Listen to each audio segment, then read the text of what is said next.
Jewel's POV. Again, nothing is a good shot. Malamig na imporma ni Anton sa kanya. Kanina pa sila paulit-ulit sa mga shots. Ilang beses na rin siyang nagpalit ng damit pati props. Malalatsing na nga yata siya kakainom sa mamahaling wine. Makakuha lang ng good shots pero lahat palpak para kay Anton. Pinalampas niya nga kaninang panginis nito sa dressing room pero ngayon, tingin niya mapupuno siya sa galit. Matalim niya ngang tiningnan ng cameraman na si Aaron. Kumibit balikat lang to tila walang pakialam kahit paulit-ulit sila. Pagod na pagod siya. Gutom na rin lalo pat malapit na mag-lunch. Miss Jewel, ito po ulit yung alak at wine glass. Maingat na inabot ni Maris ang mga yon sa kanya. Nagtagis ang ngipin niya at labag sa loob na kinuha yon. Hindi man lang siya makahingi ng water break. Give me a fierce look again, Miss Jewel. Utos ni Aaron. Hinawakan niya ng alak at glass sa isang kamay. Tinapat na mga yon sa bibig niya. Imbes sa camera kay Anton siya matalim na tumingin. Lahat ng galit niya binuhos niya sa tinging iyon. Di naman to nag-iwas ng tingin sa kanya.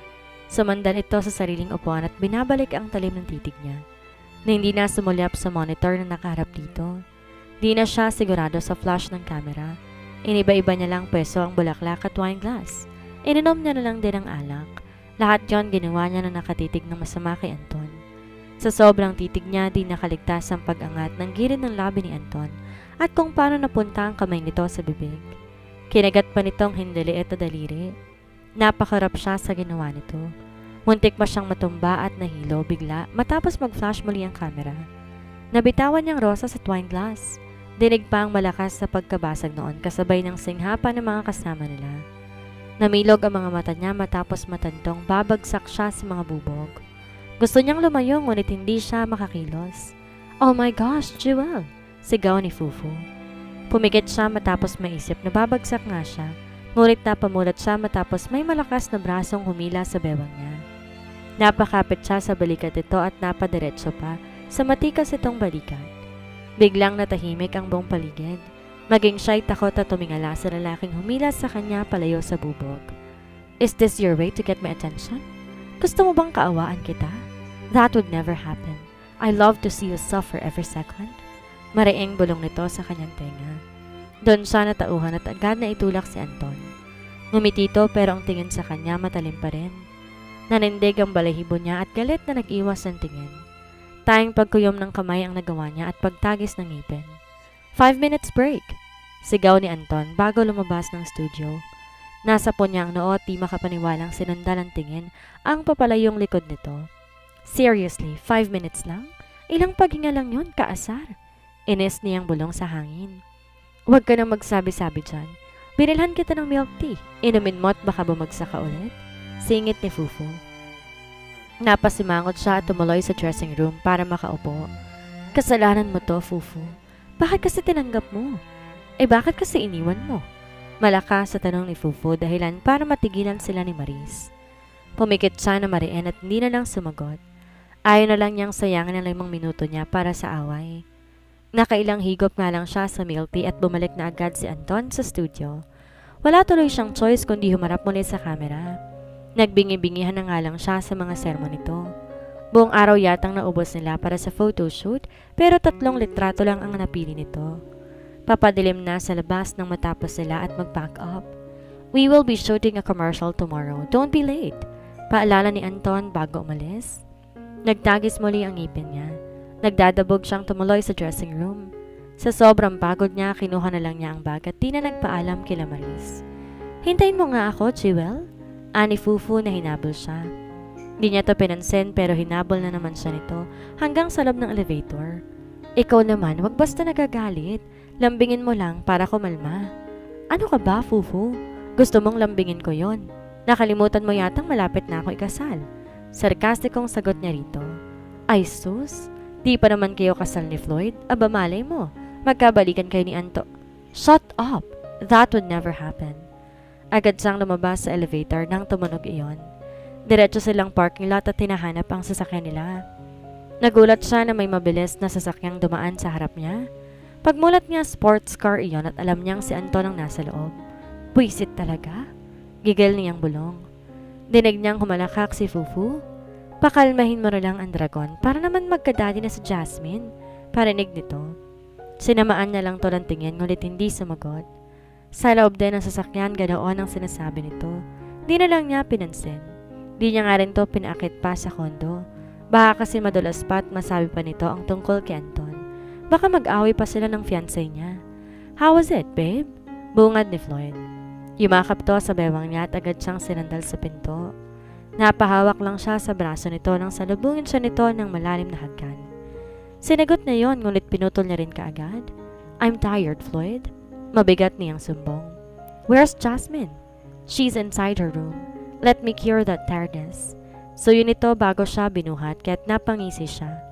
Sa kusina sila dumiretso. Iniupo siya nito sa kitchen counter at kinuha ng malamig na tubig.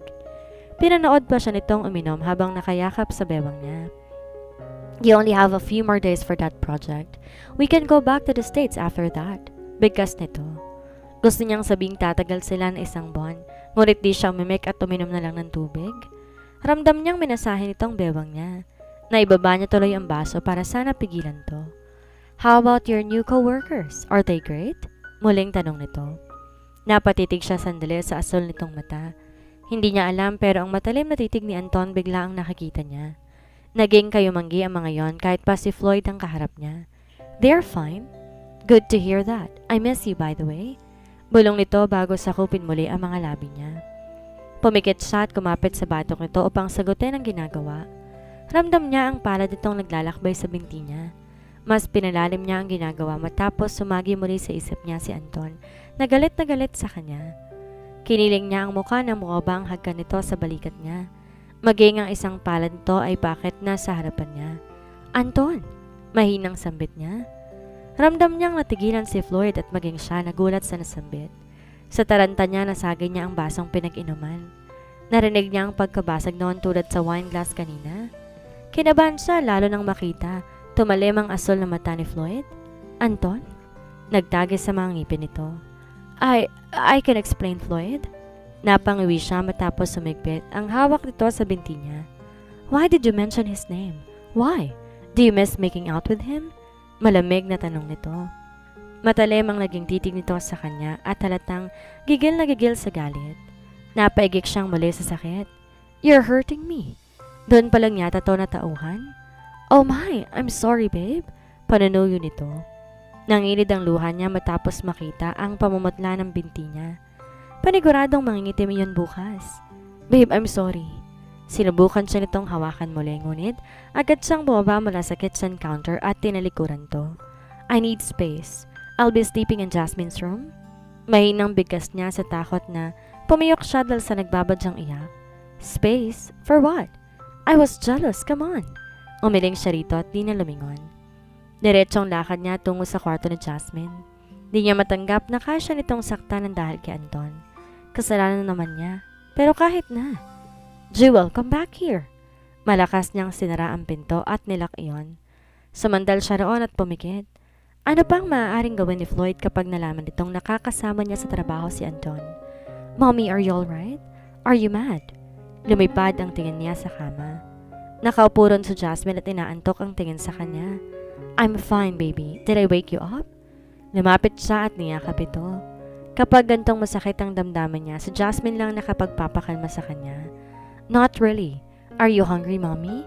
I can make a sandwich. You must be tired from work. Akmang bababato sa kama, ngunit pinigilan niya. Baka ito pa ang pag-initan ni Floyd. I am not hungry, baby. I want to sleep. Can I stay here with you? Ngumiti siya, tinagkanto sa pisngi. But what about Uncle Floyd? He misses you, mommy. Naglaho ang ngiti niya.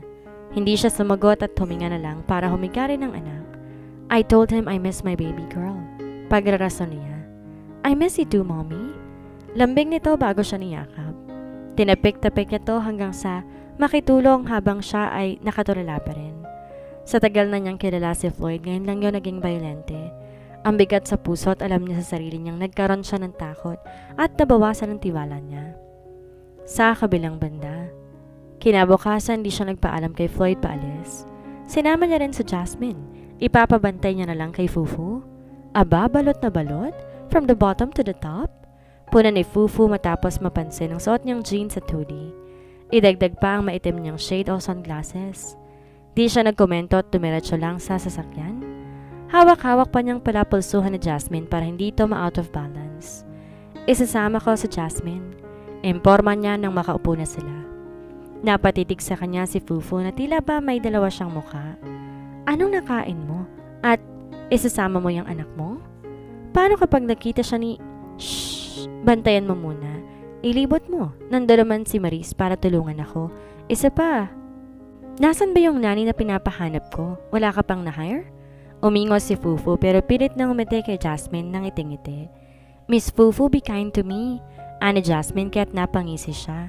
Sus, mag-nosebleed na nga ang ilong ko sa'yo eh. Pinapamukha mo pa akong masama, Jasmine? Bulong-bulong ni Fufu. What? I did not understand, Miss Fufu. I said, you're gorgeous like your mommy.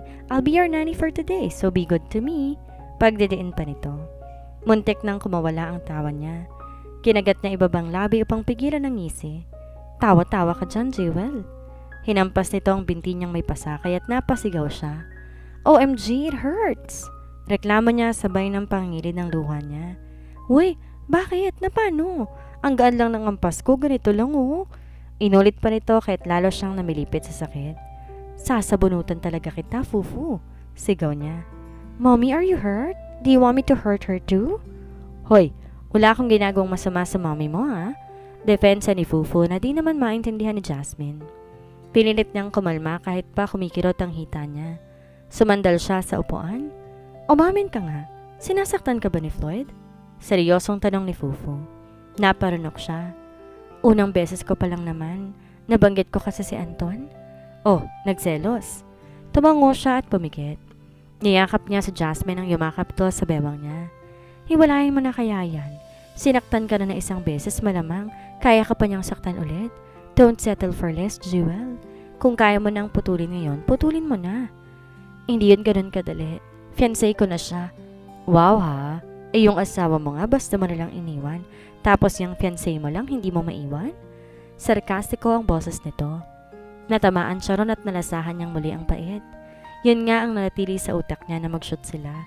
May rason naman kasi siya kung ba't niya iniwan basta si Anton. Mas pipiliin niyang mabuhay si Margie kesa sa kasiyahan niya. Hindi niya nga magets kung ba't galit na galit sa kanya si Anton, gayong malamang na asawa na nito si Margie. Miss Jewel, itong red flowy dress na raw po ang susuotin. Sa seashore po ang shoot. Imporma ni Maris. Ha? Pero sobrang init sa labas. Kumibit balikat to. Naaawa pa nitong silulyapan ng balat niya. Yun po kasi ang gusto ni Sir Anton. Manonood daw po siya. Napailing siya sa inis at tinanggap na lang ang dress. Mabuti nga't hanggang itaas tuhod iyon. May tatago pa ang pasa niya. Di niya kasi maitago ng makeup. Baka makita ng iba na nilalagyan niya.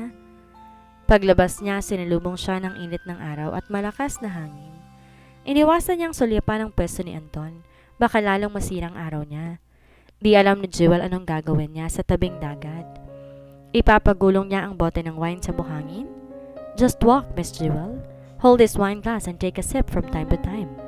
Paliwanag ni Aaron. Yun lang? Hindi ko kailangan mag-roll over dyan sa buhanginan? Dinig niyang napatawang ilan sa sinabi niya, pero seryoso siya sa tanong niya. Knowing Anton, baka hilingin pa nga nitong magpakalunod siya. Why? Do you want to roll over the sand? I won't stop you. Ani Anton na sarkasiko ang tono. Kahit ayaw niya tuloy, napasulap siya rito. Prente itong nakaupo sa harap ng monitor pero ang tingin nasa kanya. May tagapayang pa ito sa likod kaya chill na chill. Nakangisi ito at malamang tinatawanan siya ngayong nakabilad siya sa araw. Siya lang naman ang walang payong. Umirap siya at lumayo na kay Aaron. Ngayon lang naman siya na matutusta.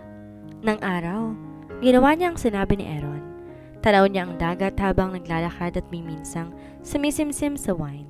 O diba, alak sa kaitaas-taasan ng araw? Tinatangay ng hangin ang buhok niya at maging ang pulang bestida na suot niya. Humarap siya sa kamera at ngingiti sana, ngunit nagulat siya matapos makita sa mismong harapan niya si Anton. Bakit? Mali ba ang ginagawa ko? Napakurap siya nang umigting ang panga nito. Kita niya ang gigil sa abuhin nitong mga mata. Lumuhod to at walang sabing tinaas ang laylay ng suot niyang bestida. Sapat lang upang makita nito ang pasa niya. Who hurt you? Sinuntok pa nito ang buhangin habang nakatingin pa rin sa pasa niya.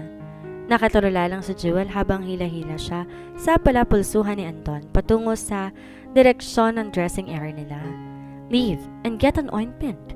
Tumalima ang nasa loob at agad na lumabas. Sit, utos nito. Di siya agad nakakibo. Nakatayo pa rin siya kahit na pinaghila na siya nito ng upuan. I said sit. Agad siyang tumalima at agad na umupo bago pa umalis si Anton. Sa lubong ang kilin nitong niluhod ng isang tuhod para matignan na maayos ang pasa niya. Kumuha kayo ng upuan. Mahinang sahasyon niya. Baka kasi mangalay pa ito. Sisihin pa siya. Di naman to nakinig. Napaiwas siya ng tingin at haplusin nito ng marahan ang pasa niya. This is a hand. Whose hand is this? Dudang tanong nito. Sa boyfriend mo? Mabilis siyang napalingon dito. Nahuli niya itong nakatingala sa kanya at mariin ang titig. Tipong bawal magsinungaling. Kundi paparusahan niya. Ha? Hindi. Don't lie to me, Jewel. Sinasaktan ka ba niya? Kahit malamig ang pagkakatanong ni Anton, di niya mapigilan isipin na concern ito. Di niya makayanan ng titig nito kaya't umiwas siya ng tingin at ginlaw ang hita niya upang alisin nito ang kamay doon na di naman nangyari. Marahan niya ring binawi ang palapulsuhan niya matapos mapagtantong hawak pa rin ito iyon. Hindi. Di niya muling natuloy ang sasabihin matapos tumuloy ni Aaron. Tinaas nito ang dalang ointment. Takot silang patalsikin mo sa trabaho kaya akong inuutusan. Ngumisi pa si Aaron. Tumayo si Anton at kinuhang ointment. Agad din namang lumabas ang lalaki at bumalik naman sa pagkakalahod si Anton. Ako ang maglalagay. Don't bother. Nasayang ng oras ko dito, ako na. Mariing bulong ni Anton. Pinarami niya ang labi. Bakit parang kasalanan pa niyang nasayang ang oras nito? Ito naman ang humila sa kanya. Napaiwas siya ng tingin na magsimula na tong lagyan ng ointment ang nangingitim na bahaging yon. Ewan niya pero napakagaan ang kamay nito. Halos pigilan pa niya ang paghinga sa bawat dampi ng kamay nito. Gusto niya nga pagdikitin ng mariin ang mga hita dahil mukhang tinatraidoro siya ng sarili niyang katawan. Sinalipan niya si Anton kung sinasadya ba nito na taasan ng pagdampi, ngunit seryoso lang to sa ginagawa. Nakaigting pa ang panga na tila inis pa ring makita ang pasa niya. Walang mali siya at siya lang yata ang nagbibigay ng mali siya. Napamara siya sa isip niya matapos maramdaman ang pagkabasa ng undies niya. Haplos lang yan, Jewel. Tama na, gagaling din yan. Taranta siyang tumayo dahilan upang mapatingala ito sa kanya. It's not done yet. Tumikwas ang kilay nito. At tinapik ang upuan. Sit still.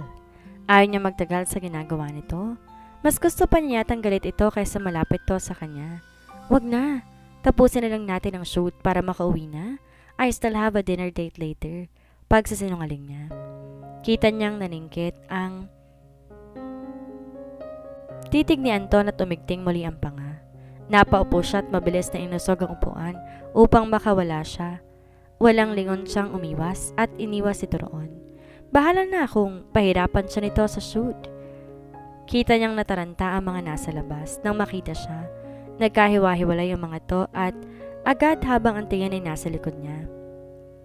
Siguro nasa likod niya si Anton. Ang galing mo talagang mang-iwan. I shouldn't have cared for you. You deserve the pain, by the way. Maanghang na bulong ni Anton nang dumaan to sa gilid niya. Nag-init ang sulok ng mata niya habang sinusundan to ng tingin. Bumalik to sa peso nito at galit na tumingin sa harap ng monitor. Miss Jewel, start na raw ulit. Humahangos na lumapit sa kanya si Maris at inayos na ang damit niya. Thank you. Tayong nasambit niya rito bago bumalik sa tabing dagat. Nagulat siya na sundan pa rin siya ni Maria at payungan. Naguguluhan siya nitong nilingon.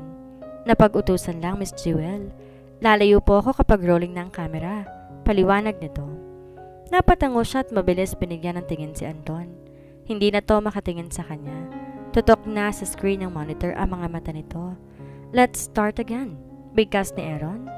Doon na lumayo sa kanya si Maris at inulit lang din niya ang kanina. Gumawa pa sila ng ilang shots bukod doon. Nagpalit pa siya ng damit at pinahawakan din ng isang bote ng wine. Pinagpapasalamat niyang hindi siya pinagulong sa buhangin. Hindi rin siya natusta sa init lalo pat agad lumapit sa kanya si Maris para payungan siya. Palapit na ang gabi at halos Kalat ng dilim sa paligid nang matapos nila. Nagbihis lang siya ulit at kinuha nga pala nito si Jasmine. Uuwi ka na, Miss Jewel? Ani Maris na sumabay sa lakad niya. Wala pa si Fufu, hihintayin ko pa. Kinuha niya ang cellphone at agad na nagtipa ng mensahe rito. Tinatanong ko nasa na sila. Baka gabihin kang lalo, Miss Jewel. Di ka naman po pwedeng mag-commute. Wala ka bang pwedeng makasabay? Si Aaron yata may sasakyan. Hindi na, hintayin ko na lang. Ingat ka, Maris. Kumaway to sa kanya na makalabas sila sa mismong exit ng resort na yon. Tumayo lang siya sa gilid at panakanakang tinignan ng cellphone kung may reply na si Fufu. Pero nagulat siya na may tumambad na palad sa harapan niya. May box na ointment na hawak. Baka di ka kayang bilhan ng gamot ng boyfriend mo. Sarkastiko pa rin ang boses nito. Di niya to sinulyapan. Di niya rin kinuha ang ointment at walang kibulang siyang tumayo doon. It's late already. Where's your car? Tanong nito bago pinatunog ang sasakyan sa di kalayuan.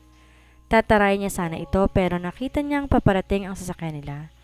Tumigil to sa harap nila at ang pagbukas si Jasmine agad ang lumabas. Namilog ang mata niya nang tumakbo ito papalapit sa kanya. Mommy! I already have a nanny. Excited na balita nito habang nakangiti ng malawak. She called you mommy. Who is she? Dinig niyang tanong ni Anton. Paglingon pa niya, titig na titig to kay Jasmine kaya't dumagundong sa kaba ang puso niya. Anton's POV. Mali ka lang ng rinig. Pagkakaila ni Jewel sa kanya. Nagtagis ang bagang ni Anton. Hindi siya bingi at tamang narinig niya. Is she my daughter? Don't lie to me, Jewel. Mahina ngunit madiin niyang banta. Hindi ito kumibo. Akmang lalayasan pa siya para itago ang bata ngunit hinaklit niya ito sa braso. Ano ba, Anton? Uuwi na kami. Umigting ang panga niya sa narinig. Gusto niya itong batuhin ng maraming tanong tungkol sa bata ngunit ayaw niyang magmukhang masama sa harap ng batang babae. Mister, you're hurting my mommy. Inosenteng bigkas nito. Lumipad ang tingin niya sa batang babae. Nakatitig sa kanya ang asol nitong mata. Napaawang ang mga labi niya at nabitawan si Jewel. Agad tong lumayo at binuhat ang bata. Don't talk to him, Jasmine. Let's go home. Dinig niyang pagbabawal nito. Walang lingon dumiretso sa sasakyan sa Jewel. Natanaw niya na lang ang pagkaway sa kanya ng batang babae. Jasmine. Mahinang bigkas niya sa pangalan ng bata. Gusto niyang malaman kung anak niya si Jasmine dahil kung oo, kukunin niya ito. Wala siyang sinayang na oras. Na makabalik sa mansyon, tuloy-tuloy siya. Binuksan ang laptop at agad tinipa sa search bar kung may anak nga si Jewel. Seryosong seryoso siya habang binabasa ang mga detalye. Jasmine might be my daughter. Naghanap siya sa ibang site ngunit walang record na may anak si Jewel. The girl might be around 2 years old or 5? Pagkausap niya sa sarili. Mababaliw siya kakahanap ng sagot. You look haggard, bro. Lumipad ang tingin niya sa pinto. Nakasandal mula doon si Aldrin. Di niya to pinansin at binalik ang tingin sa laptop. I need to confirm it so I can get what's mine. Bulong-bulong niyang muli. You're crazy. Ano bang pinabasa mo? Anang kapatid na nakalapit na at pilit sinilip ang screen ng laptop niya. Bumilog ang bibig matapos mabasa ang nasa search engine niya. May anak si Jewel. Interesado ka? Kala ko ba galit ka dyan? Pang-uusisa nito. Tumalim ang tingin niya rito. Tinawag siyang mommy ng batang babae. I asked her if the child was their daughter, but she did not give me any response. My investigators failed. Nalaman ngang may boyfriend, di naman nalamang may anak. Gigil na gigil siya. Aware siya may boyfriend si Jewel pero di niya matanggap na hindi na lamang may anak ito. Anak niya ba o anak nito sa ibang lalaki? Biglang umupo si Aldrin sa harap ng mesa niya. You got her pregnant? I always want her to get pregnant. Anong itsura ng bata kamukha mo? Kulay ng mata? Edad? Napatigil siya sa tanong ng kapatid. Naisip niya biglang itsura ni Jasmine. She has those baby blue eyes and she's probably around 2 or 5 years old. Huh? Baby blue eyes? Your eyes are gray. Jewel's eyes are green. Kanino naman nagmana ang bata kung ganun? Wala sa loob na tanong ni Aldrin. Nagangat siyang muli ng tingin. Di niya alam ngunit tila piniga ang puso niya sa isiping di sa kanya ang bata. Tinignan mo ba kung anong kulay ng mata ng boyfriend niya? Di na siya makangiti. Kumayom ang kamao niya at kahit labag sa loob, tinipan niya ang pangalan ng boyfriend ni Jewel. Of course he knows everything except her daughter. Shoot! The guy has blue eyes as well. What do you think? Ani Aldrin nang umisi. Tumalim ang mata niya sa screen. Wala pa silang 2 taong magkarelasyon. He's not the father since, as I've mentioned, the child's age is probably around 2 or 5. Oh, the child is not yours either. Did Jewel cheat while you two were married? Nagtagi sa mga bagang niya. Imposibleng may iba ito. Akala ko wala kang pakialam. Stalker ka pala, kuya. Tukso pa ng kapatid. I knew where she went. Eh di sana hindi mo na pinatagal at sinundo mo na kaagad. Di sana siya nakakilala ng iba at nagkaanak sa iba. What now? She is already engaged to her businessman boyfriend. Malakas niyang sinara ang laptop at tumayo. Shut up, Aldrin. Maghanap ka ng love life mo at gumawa ng sarili mong anak. Humalakhak si Aldrin pero sinundan pa rin siya paalis ng kwarto. Come on bro, I'm just stating facts. Kung pinuntahan mo lang si Jewel at pinigilang maging modelo, hindi ka sana parang nawalan ngayon. I still need to find out who's the father of her baby and damn their engagement. Hindi sila aabot sa simbahan? Mapanganib siyang umisi. Di niya hahayaang maging masaya ang dalawa. That's the fighting spirit, bro. Ruin their relationship and get back your girl. Pampalakas loob pa ng kapatid. Kaagad siyang umalis ng bahay at diretso sumakay ng sasakyan niya. I don't need to ruin the relationship. She will beg me no matter what. Madiin niyang bigkas. Galit siya kay Jewel at walang rason para gustuhin niya ito pabalik. Ang gusto niya lang ay paghihigante. Ang gusto niya kusatong lumuhod sa harap niya at hingin ang tulong niya. And just like that, he can control her. Dumiin ang hawak niya sa manibela matapos pumasok sa isip niya na umaaktong isang pamilya sa Jewel at ang boyfriend nito. Aamin niya talaga kung sino si Jasmine. Siya mismong mag-aalis sa bata sa buhay ni Jewel. Mabilis niyang tinigil ang sasakyan sa mataas na kondominium. Dapat pala unang araw pa lang ginawa na niya ang balak. Mabilis niyang tinawagan ng tauhan niya. Isang utos na lang naman niya babagsak na ang mga karilyo. Sir, bukas sa makalawa magsasarado ng kumpanya nila kung di hihingin ng tulong mo. Balita nito agad matapos sagutin ang tawag. Good. Give me an update if Melvin Carillo ever makes a move. Pinutol niya agad ang tawag. Bumaba at tuloy-tuloy sa loob ng building. Kita niyang matarantang receptionist. Sir, tarantang pagbati nito. Nilahad niya ang kamay kaya tumalima ito at hinanap ang card para sa unit niya. Maingat itong nilapag sa palad niya ang card. Is this the card for the unit next to Jewel Trilliano's unit? Yes sir, nilipat na po kayo dito? Di niya to sinagot at tinahak ng elevator. Let's play a game, Jewel. Let's play until you give in and scream in my bed again. Bulong niya sa hangin matapos pindutin ang 30th floor.